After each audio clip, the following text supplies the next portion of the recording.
Hello. Today in Social Psychology of Leisure, we're going to be speaking about leisure experience. We'll speak about what the properties of leisure are, what an optimal leisure experience is, and some of the common leisure experiences and theories for looking at them, including interest and excitement, flow, relaxation, and kind of fun or sociable or casual leisure. In this unit, we'll also talk about taking leisure seriously, looking at the theory of serious leisure, specialization, as well as involvement, and finally looking at how leisure experiences change within the experience itself.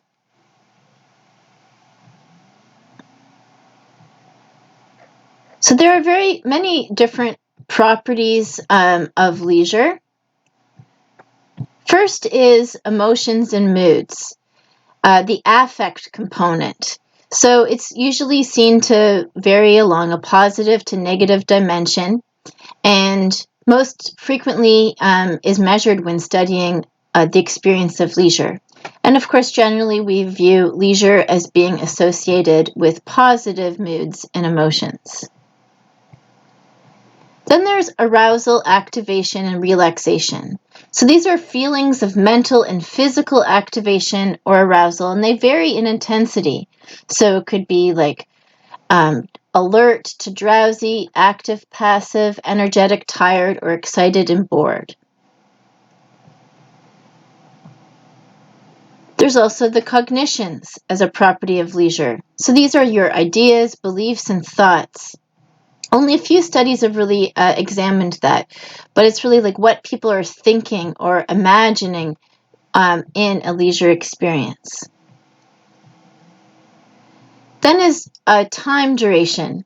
So we often think of what's the perception of how much time has passed during an activity. So the perception might not correspond to the actual amount of clock time that is passed. The more involved you are in an activity, the faster you think time has passed.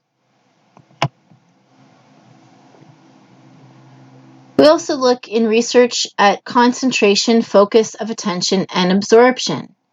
So the more involved and more absorbed, the narrower the focus of attention you have in the activity, the higher your level of concentration, and the less aware you are of anything else that's around you while you're engaged in that activity. Self-consciousness, self-awareness, and ego loss. These, often in a leisure activity, you become less self-conscious of yourself. You kind of lose your ego, loss of awareness of oneself, and you just become highly involved and immersed in that activity. There's also a sense of competence. So the feeling that you get that you're knowledgeable and skilled in that activity. And finally, a sense of freedom. So the feeling of freedom that accompanies participation in an activity or event. Having for the free choice and intrinsic motivation to pursue that activity. So what makes a good leisure experience? We often think that, leisure then experiences that are good are obviously have positive moods. They're enjoyable. They're really intense, or maybe they make you feel really relaxed. You often have the experience of time going quickly. You're maybe very absorbed in that activity. And it's almost like you lose track of yourself and time because you're just so focused on what you are doing. While we may understand what a positive leisure experience is, a lot of people don't actually have these optimal experiences and find it, currently in our busy society especially. So this is a quote that I really like by de Grazia. Leisure and free time live in two different worlds. Anybody can have free time. Not everybody can have leisure. Leisure refers to a state of being, a condition of human beings, which few desire and fewer achieve. So in the 70s, people really started to look at what is a good or optimal leisure experience. And Newlander came up with the concept of pure leisure. So this is participation in leisure activity this does not necessarily mean that it's a high quality. And he was saying that pure leisure experiences are ones that have certain features or properties before it is viewed as leisure. So these properties are that it's associated with more positive than negative moods, although not everyone's in agreement with that. And also, as we will see at the end of this unit, our moods can fluctuate even during a leisure experience. And often, when we're remembering what this experience is, it's pleasant. And the anticipation of doing the activity is also a pleasant experience.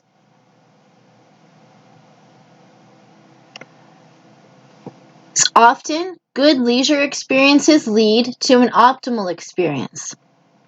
So an optimal experience, then, is states of high psychological involvement or absorption in an activity or setting. And there are two theories that we're going to discuss that are often looked at then to identify characteristics of an optimal experience. The first is by Maslow's peak experiences, and then is the theory of flow by Csikszentmihalyi.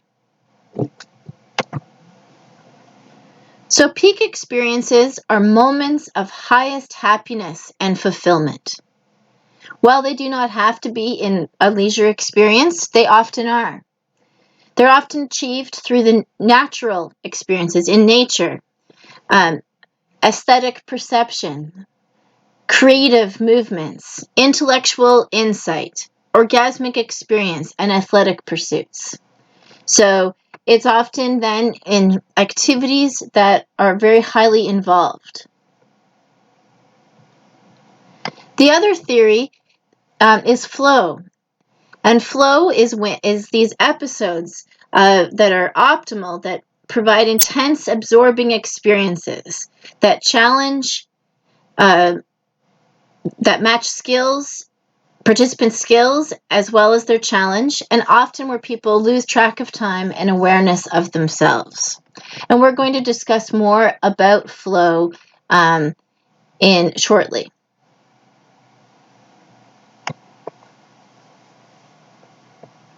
Next, we're going to be speaking about common leisure experiences.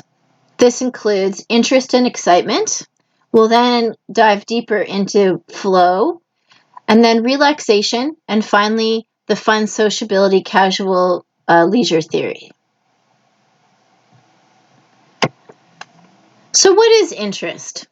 Well, interest is the basis of intrinsic motivation, of wanting to do something for the sake of the activity itself.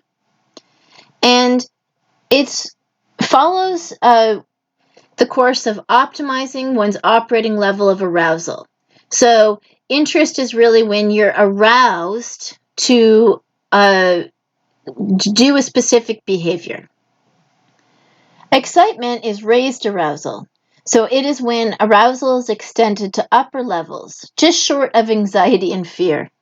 If you have ever seen little kids, for example, the noises they make on Christmas morning when they're so excited, they're screaming and jumping up and down, and it's not much different than, if someone jumps out of a closet at them either.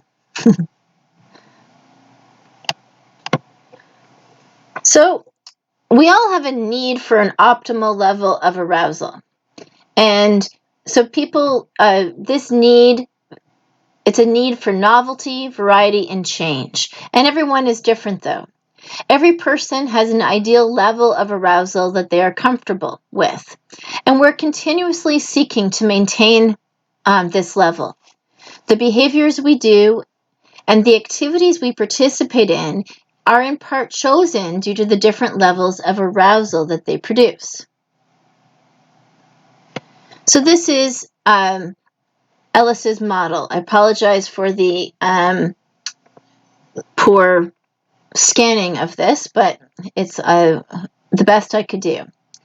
So here, as you can see, we're looking then at the need for novelty, variety, and change, as well as level of arousal.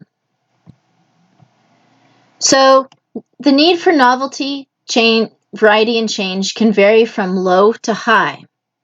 So, something,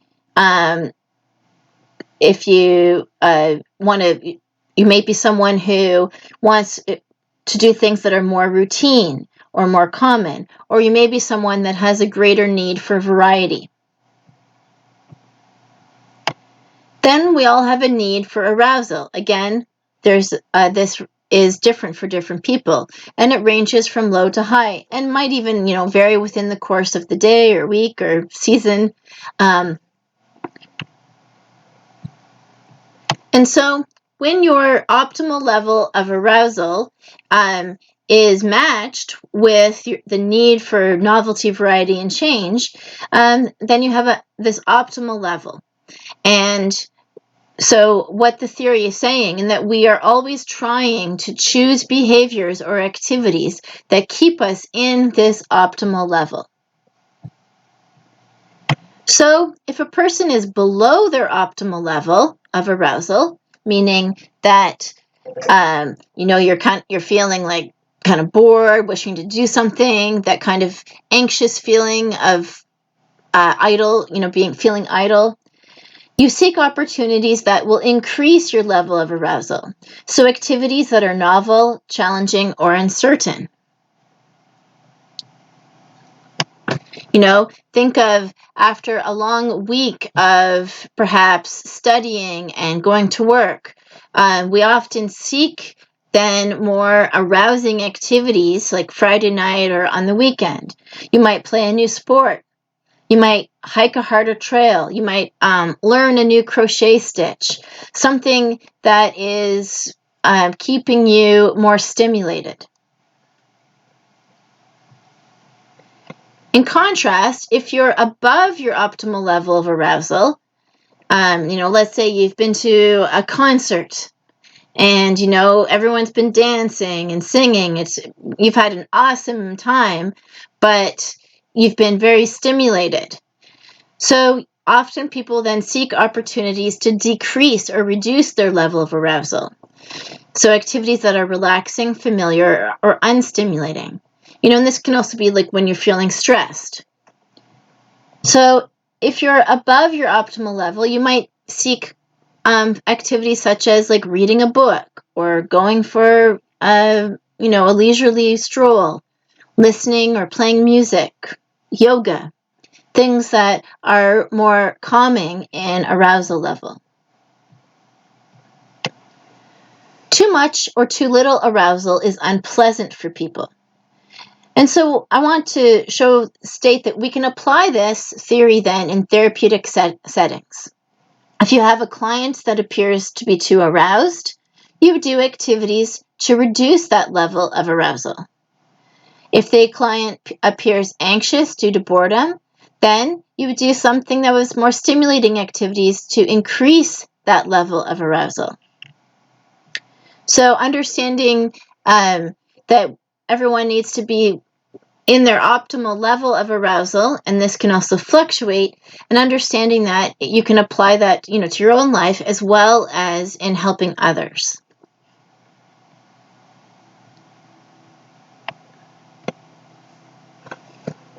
If we were in class right now, we would play you a little clip of a podcast that I listened to. The podcast is This American Life.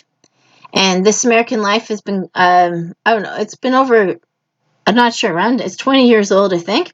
Anyway, I started listening to it when I was living in Georgia doing my PhD, probably listened to it in 2003, during a stressful time in my life when I could not get to sleep. So I used to start listening to these.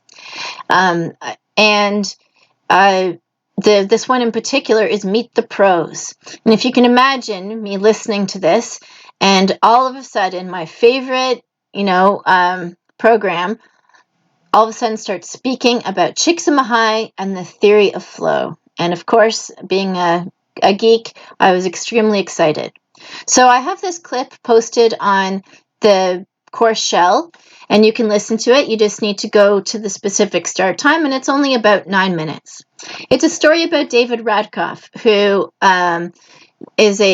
was a writer and a satirist, and he did a lot of radio podcasts as well. He died several years ago from cancer, but this is when he went to visit Martha Stewart magazine, their arts and crafts department.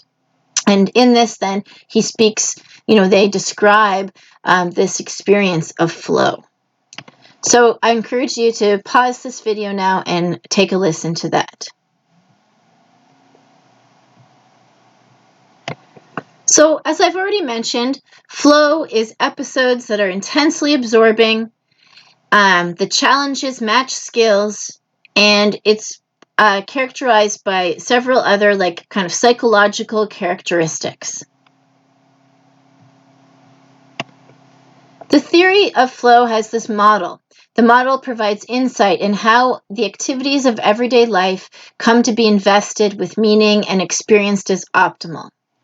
So you can see from this model, there's two axes, challenge and skill, and there's different outcomes depending on the matching of these as low or high. So I'm going to go through all the aspects, of this model and theory. So the theoretical dimensions of experience are challenge and skill. So challenge meaning how challenging the activity is.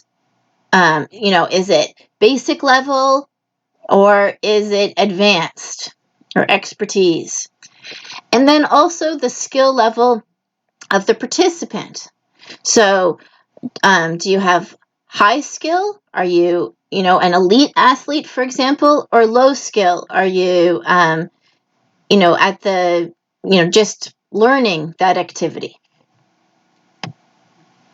So, and this results then in 4 outcomes, which are combinations of levels of challenge and skill. So the first is anxiety. This is when you have high challenge and low skill.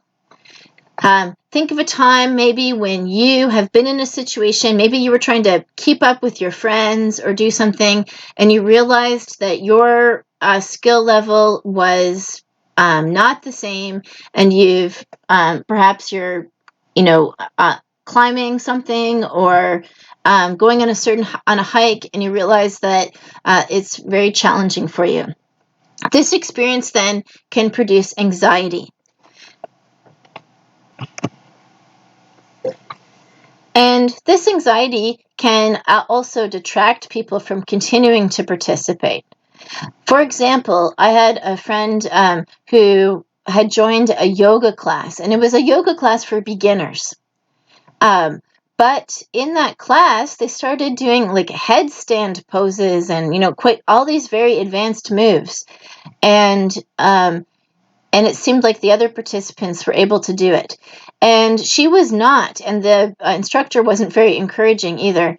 And it made her very anxious. And as a result, she has never done yoga again.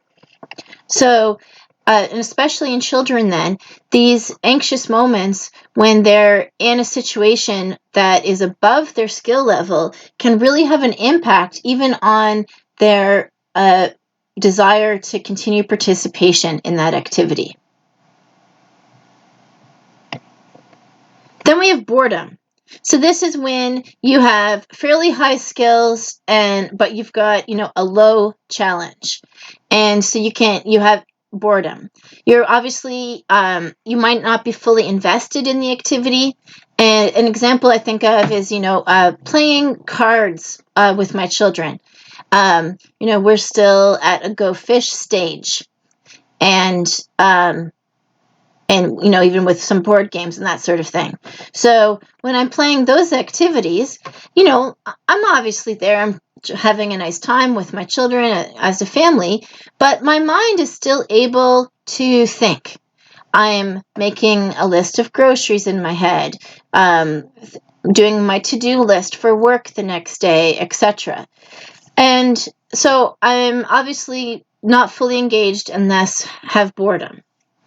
And I'm sure some of us have maybe quit activities before because we were in a group situation where it was obvious that our skill was way above the rest of the group, and found it not very challenging.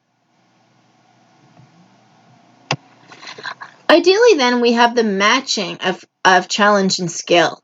But while low challenge and low skill are within this flow channel, it's not quite the same as an optimal experience.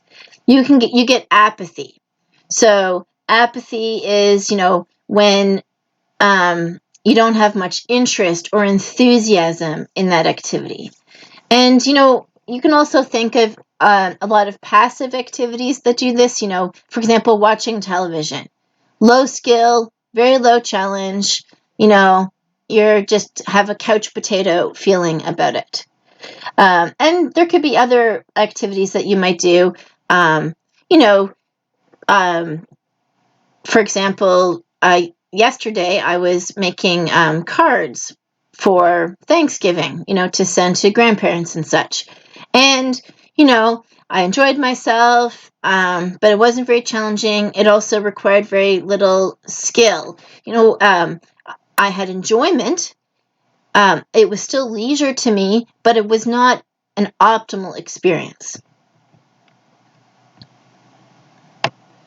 Whereas an optimal experience is when we have high challenge and high skill. So these then are activities that you have been working on for years to be able to get at that skill level. And then this is really this a most amazingly absorbing experience that you can have. And, I think for myself, times when I've experienced flow was when I used to be an elite tennis player. I am no longer. And, so playing against, especially if someone who was older than me or more advanced often, or just a little bit so it was a challenge, and, I was highly skilled in it. Or another exam time that I experience flow is in my work. Not all of it, but for example, in writing, like writing a paper. I can get so absorbed and lose total track of time, and sometimes to the detriment, like I realize like I haven't eaten even. And it's work, but I still think it's an optimal experience. It's leisure for me.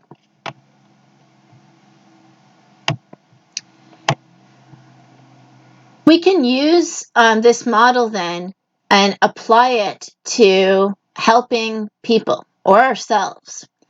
So, for example, if someone is bored, you can obviously increase the challenge. Put them up a level. Make a little bit of variety in that activity so that it's not always the same. And you do this as a coach. As soon as you can tell when, for example, children have mastered a skill and then they start goofing off in practice, that's often when you should be introducing the next challenge. We can also look at this when people are anxious. So if someone's anxious, there are two options. One, obviously, you should decrease the challenge. And second, you should increase, you can also increase their skill level. So, if someone is anxious in a situation, it's a good idea to, suggest, basic physical literacy in that specific activity, or taking a beginner's class or that sort of thing. And this is why in recreation, leisure, and sport we have levels. We have beginner, intermediate, and advanced. And not always do these work, though. And then finally, to obtain an optimal experience, we want to match the skills and challenge. So, for example, I think about when I was a child, every winter I took skiing lessons at the local ski hill. And you never knew what level you were going to be in. I forget. Right now, I can't remember. What were they? I think it was color levels that they used for skiing, but you never knew until the very first day of lessons. And what they would do is they would have all the kids go up who had enrolled in lessons. Everyone would spend half an hour going down the hill, seeing if you can go around some pylons, etc. And then following that, they're assessing your skill level and then putting people into groups. This was a very excellent strategy. They're making sure then that each child is in the level that they should be. They're ensuring that the children aren't being put into an anxious situation where they're in a too high of a skill group. And they're also making sure that people aren't going to be bored. So doing that, they're really optimizing the experiences. And as an aside, they're also making sure that the groups are balanced in skill level, which is really important in order to create group cohesion, but also for individuals' experiences. You can also use this theory, even if you have had optimal experiences in an activity, even if you have fairly high challenge or high skill, you're still sometimes going to get bored or frustrated. So you can stretch your skills or discover new opportunities in using them. And this way, you're constantly going up the next notch in your whatever activity that you were doing. And just as kind of an easy example, I think of myself with crocheting. I would say, I don't know, 20 years ago. Well, I started when I was a little kid, but then I stopped for a while and only started again when I was in grad school. And, started with making a square, making a scarf, all single stitch. Then you go up, you learn the next stitch, start getting bored. Now I'm at a point when I've been, I can do all the stitches now. So how do I keep giving myself a challenge to give myself an optimal or flow-like experience? Well, I've been trying to, I try some very intricate patterns, really hard patterns. Or this summer, I actually started making my own patterns, just started creating things with no pattern at all. So again, putting it up a notch. Finally, I want to say that some activities can have greater potential for being highly involved or more flow producing. These are often outdoor activities, creative activities, activities that require a lot of skill or time to master.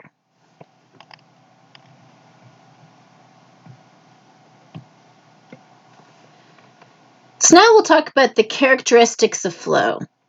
And you can think about what characteristics of flow did David and the Martha Stewart employees say they experienced? Well, they talked about loss of time. They talked about being fully immersed, being just completely absorbed, and almost where they lose themselves into the activity that they're doing.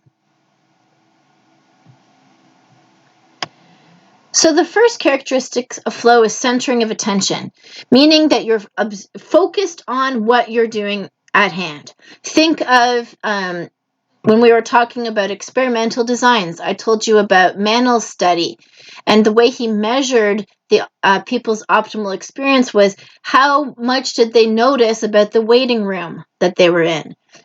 If they noticed the clock and the magazines and what color the couch was, then they weren't having centering of attention. And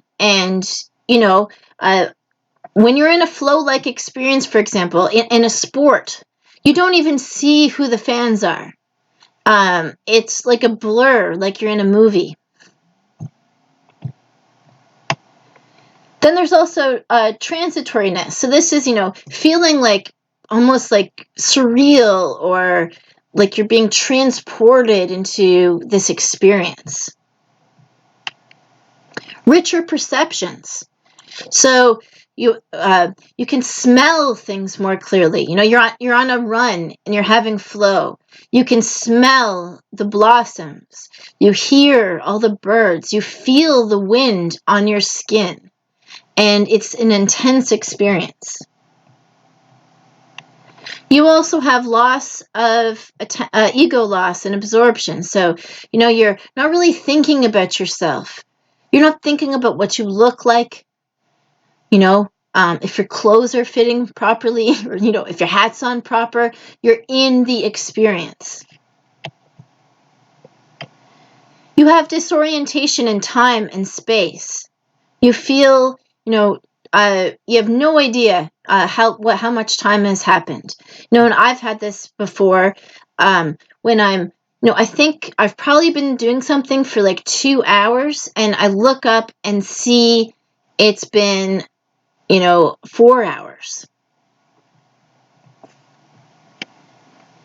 People will have a momentary loss of anxiety or constraint. So kind of, you don't feel anxious, or, feel barriers psychologically, or maybe even physically.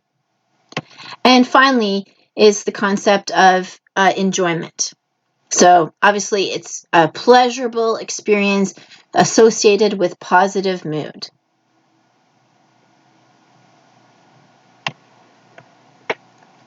The theory of flow is also applied to gaming theory.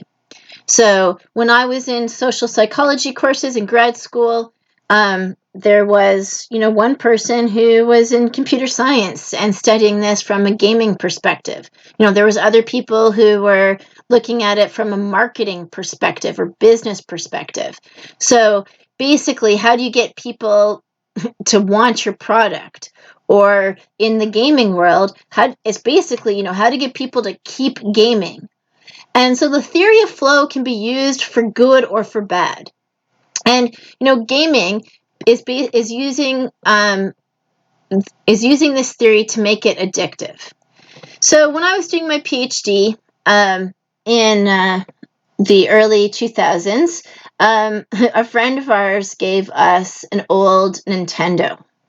And I had never had Nintendo. I'd had some computer games, but that kind of thing. But we never had any console type of thing of gaming. And so it was, of course, all the old games, including Donkey Kong. So I played for a while, and I just loved it. And of course, at first you're really bad, and you keep dying, and falling and all that, and then you get better, but they let you, you die, you get to restart again. You keep practicing and practicing. Finally, you pass that level. And so basically what it's doing is, as your skill increases, you're going up in challenge. It's constantly, a video game is constant increase in skill and increase in challenge. Well, it got quite so that I would be playing for hours. I was supposed to be working on my dissertation. And so I told my husband to, get rid of this Nintendo thing. I was having a problem with it. And instead, he put it in the closet. And he had finished school that time, so he was teaching.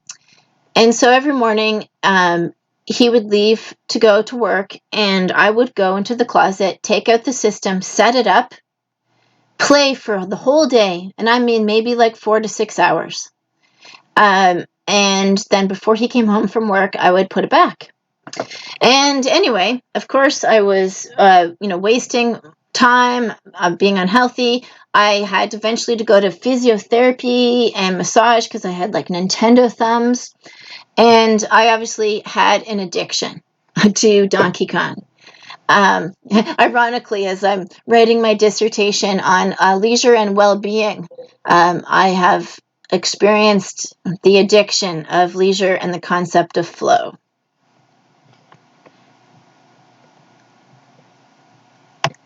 For your third reflective activity, you're going to look at flow.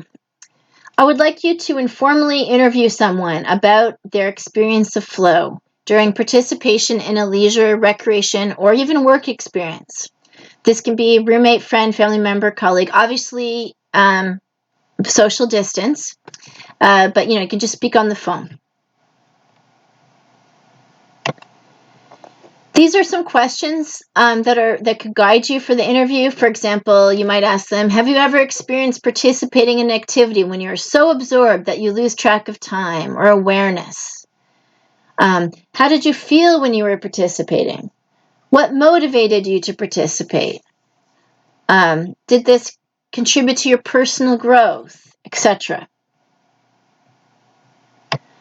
After the interview, write a one-page paragraph describing that experience that the individual discussed. What activity was it? Was it a soccer game, writing a story, fishing? Was it an individual or group activity? And what was the setting? Were they indoors, outdoors, or and what characteristics of flow did that person describe? Then, in your opinion, did the individual actually experience flow or an optimal experience? Why or why not? And how did this experience contribute to their happiness or growth? And finally, did the person discuss anything that you found interesting or surprising? That could be optional. So at any point, you can now work on this reflection activity. We're going to end here today, following our discussion of the theory of flow. And next class, we'll continue then to speak about theories associated with leisure experiences.